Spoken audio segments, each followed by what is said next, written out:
Hey everybody, it's Chainsaw Reacts back once again, another Transformers Prime reaction for you guys. This is Season 3, Episode 6. Of course, we'll not know the title until I get into the episode. Last week's episode, Project Predacon, I think that was the title.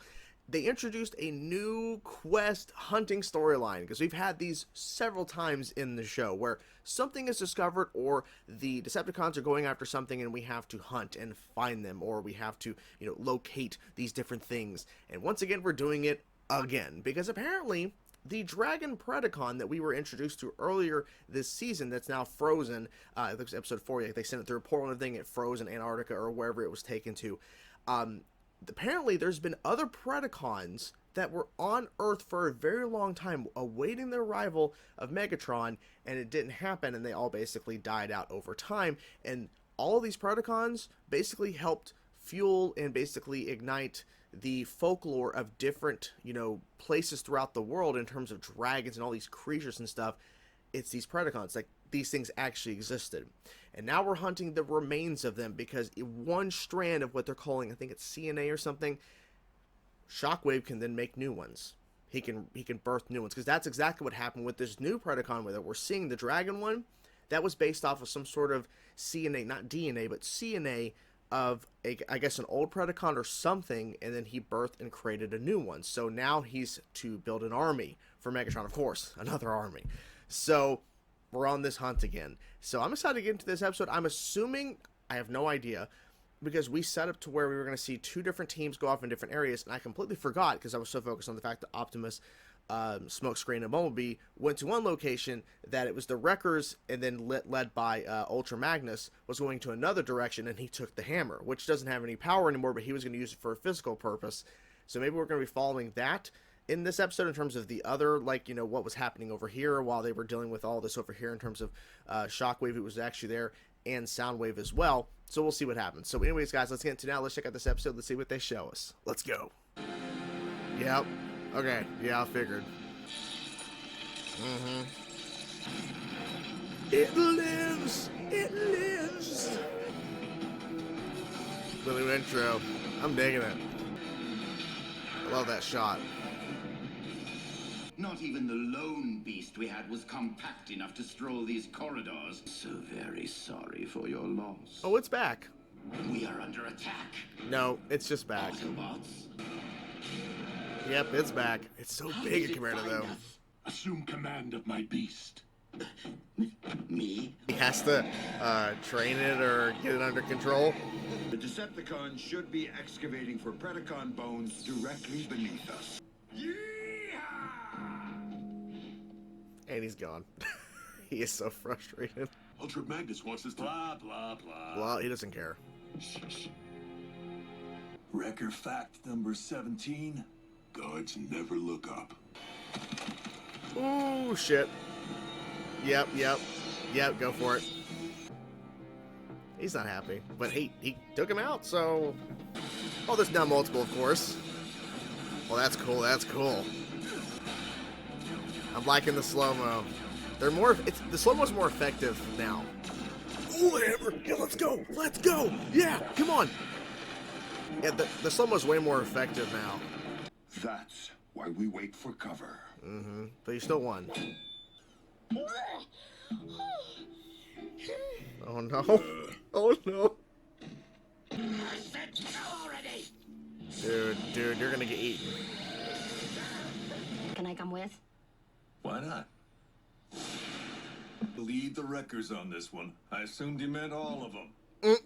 Are you mocking your commanding officer? She may be small, but she saved my tailpipe. Yes, Snuffed an 100%. Insecticon. All on her own. Now in you go. Oh shit. This is the best thing ever.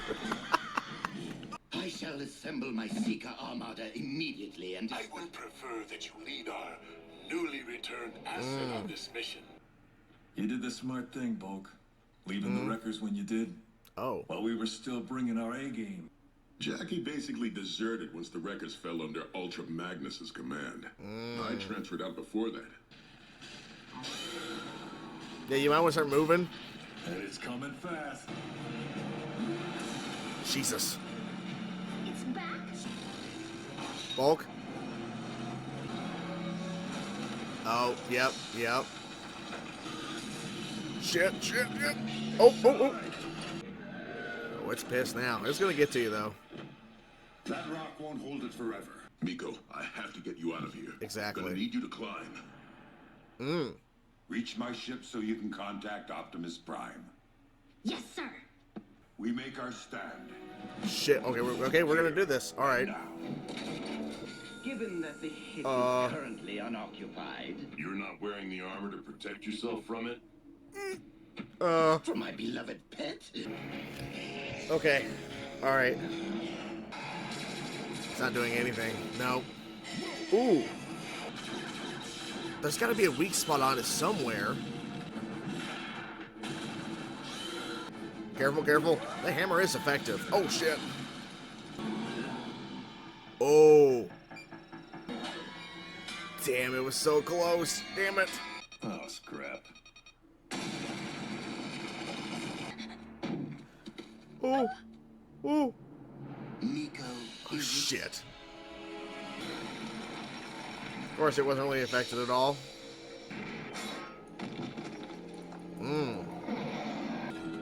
Oh, she's gonna try. Oh, she's trying. She's trying. Go, go, go. Yes. Oh, oh, oh.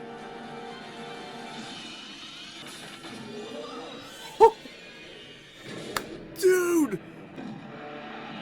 Shit. Miko. Miko. Come on, Miko. Come on. Make a wreck of her. We have secured the phone, and Officials our back there. Predacon is dealing with. I know she can't be hurt, but that's just funny. Have the beast return. Oh, and it's gone. It's leaving. Yep. Even the strongest armor can't protect the weakest of creatures. Protected you, didn't it? Yes! Yes, Miko! Yes! Come on! Oh, shit. Yes! Oh, careful, careful. Oh, my God. I'm loving this. I'm loving this. She's a full-on fucking wrecker, dude. Oh, my God. I'm loving it. Out of all the kids, she 100% deserves that armor. Yes. Dude, I love that. She's kicking ass and taking names.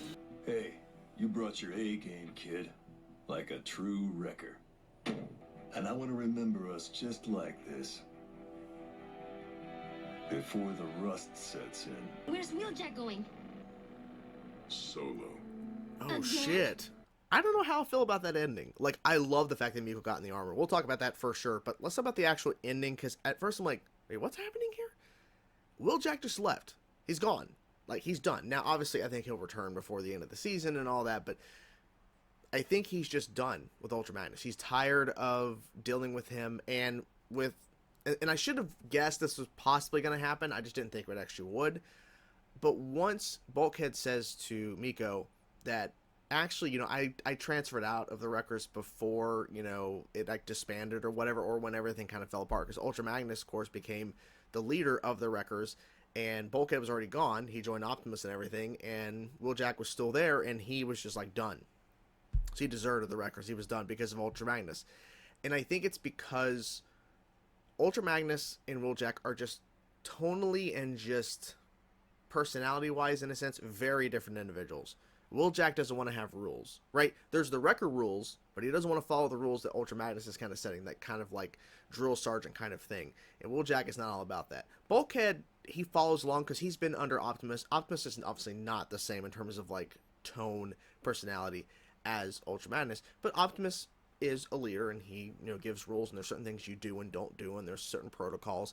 Bulkhead knows to follow that. I think Wheeljack, since he's not really been under that kind of like leadership like Optimus, the Ultra Magnus is just too far to one side that Wheeljack's like, no, like, I'm not going to be following, like, you know, like, he's like, okay, you told me to go, like, they're below us, like, mining for this freaking artifact, whatever, you know, Predacon artifact, okay, I'm going to go.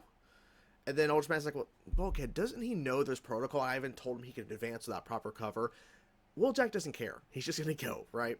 So now he's gone, unfortunately. I'm assuming he'll be back. He'll be fine. He'll be back. It's just, we're going to take a little bit of a break from the character, because now we have Miko with the armor, which was phenomenal. So freaking badass. Now, the armor, basically formed around her, and it's smaller in scale, but she kicked maximum ass in that armor. And out of all three characters, like kid-wise, in terms of the teen kid characters, it makes the most sense for her to be in that suit. Because she even said, look, I'm a wrecker, and Wheeljack, she's a wrecker too. She saved my ass. She saved Bulkhead's ass. She has a right to be on this mission. It was funny how they revealed it, though, when she's like, like, because he jumped down and everything, he's going crazy into attacks, and she's just stuck rattling all around, and Wheeljack. And I love how it's just simple. Hey, can I go? Why not? Like, it was that simple for her to ask, hey, can I go? But her in the suit, her in the armor, makes 100% sense, right? It's so good. And I think the way they actually got the armor even to her to even wear it was smart too, right? Story-wise. Because you have the Predacon return, it just instantly breaks out of the ice. It's been frozen up for a bit, but now it's back. And Starscream is in command of controlling it. There's no controlling the Predacon. It's not going to listen to him. And I think that's the whole point. It's so fucking hilarious how they handled that, because he's in the armor and the thing's just swinging him around and all this shit, showing that it doesn't hurt him, right? It's just, the armor is absorbing all the damage, but the Predacon's throwing him around like nothing. And Starscream just like, oh god. Because then later on, when the Predacon's throwing Miko around and shit and grabbing it, and has her in the armor in its mouth and is going to shaking and going to fire, all that, she's completely fine, right? And for some reason, Starscream thought, okay, you're dead. Like, Miko's just dead in here, which is like that'd be horrible, terrible. But obviously that's not happening. But it's just funny that he just assumed that, but we had saw earlier where he's completely fine in the armor himself. So he wears the armor to protect himself, and we're going to infiltrate, because, well, not infiltrate, but basically go to find out what's going on, because, there was a group of Decepticons looking for an artifact, a piece of, CNA, a piece of an old Predacon, and they have not reported back. So he is wearing the suit to protect himself while they're going off with the Predacon to find out what's going on. The whole sequence in the actual cave itself, where using the hammer was really effective on the Predacon and all that stuff, it was really cool. I just love it. And the action in this episode was great. And as I was mentioning in terms of the slow-mo, which was used in the outside before we actually go into the cave itself, there has been instances earlier in this show where slow-mo is effective and it looks great, and there's other times where slow-mo, angle-wise, it just looks kind of odd, or like, why are we slow-moing this part specifically? And sometimes it's been overly used. That action scene, that opening, before we realized Miko was inside Wheeljack and everything, and she's like, oh my god, like, the way the angles and the effectiveness of the slow-mo wasn't overpowering, and it was just enough, and it was pretty damn cool. I don't know what it is. I think they learned over time what makes most sense in terms of overusing and underusing, just finding that right balance of slow-mo during action scenes, but also it, like, certain angles wise, it being more effective and looking pretty cool, versus sometimes where it's kind of like, why is this slow-mo? It's kind of a weird shot. So they're definitely improving. And I think overall, as it's been pointed out, the show looks better. Like, the quality is definitely higher on these episodes, for sure, for season 3. I think the best scene is easily Miko getting the armor and fucking kicking the shit out of Starscream and the two of those Decepticons that are under his armada, or like his special armada that was gifted, that we never saw on screen.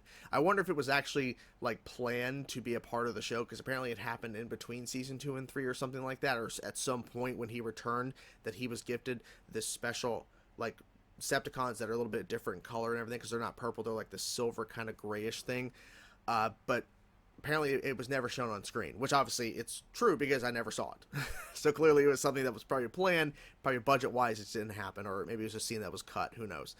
So, really cool. And I'm assuming that Miko's going to keep the armor, right? And I'm wondering if that means we're going to have other instances where we're going to see, Jack, like the rest of them to get different things, potentially, that could help them in this fight. Because now that Wheeljack is gone, Miko has to step up, right? Now she has to step up with the armor and actually be a part of the fight. And this actually makes a lot of sense. Imagine if all three of them got these armors. But obviously there's only one. But like, imagine. But I think she'd be the one that is most effective with it. So yeah. So the Predacon, they succeeded, right? she kicked ass, Miko did for sure, but they did lose at the end of the day, and unfortunately Optimus and them, they lost as well. So we're building the army, which I figure once you say we're going to build a Predacon army, they're actually going to succeed in doing it. It's just how do you stop it? Because while they're fighting the dragon, even though that hammer was effective and he's sending it across the way or whatever in that room in the cave area, and he's like slamming into it and all that stuff, and the hammer is going crazy, and the hammer's pretty effective. There's no real weak spot on that thing as far as we know in terms of the Predacon. There's no weak spot, right? The fact they were able to send it through the portal to then freeze it was lucky and effective, but they've not found an actual weak spot on it to actually stop it, because every time they hit it, they're shooting at it, they're hitting it with a hammer. Other times when they fought the Predacon before, they realized they can send it to the portal and freeze it and get rid of it for temporarily reasons, which was pretty effective in the episode 4. Every time they've done something to this thing, it gets right back up. Like, it just doesn't stop. So there has to be some sort of fail-safe, or at least a weak spot that they can tap into, and I don't know what that is exactly. Obviously, Wheeljack had an idea to throw a grenade in its mouth, and the tail whipped it right out the last second to where it wasn't going to go in its mouth while it's igniting and ready to freaking blow fire again. So yeah, but it was really, really damn good episode. This really was. This was effective as hell, and I think it probably was better than last week's episode, which was good. Like, every episode this season has either been great or fucking awesome, like fantastic. And this one, I think, lands in more of that latter category. I think it was freaking fantastic. This was such a good episode. Yeah, it could have been better in certain spots, but once you get into that third act, especially with Miko getting the armor, and even with the action scene before with the slow-mo, which was really cool, fighting the Predacon dragon in the cave itself, really effective shit. Like, the action really has really been elevated this season, but specifically this episode, freaking nailing the action. So what do you guys think of the episode? I'm curious to know your thoughts. Let me know your thoughts in the comments below. Hope you guys enjoyed the video. I will talk to you guys soon. Peace out.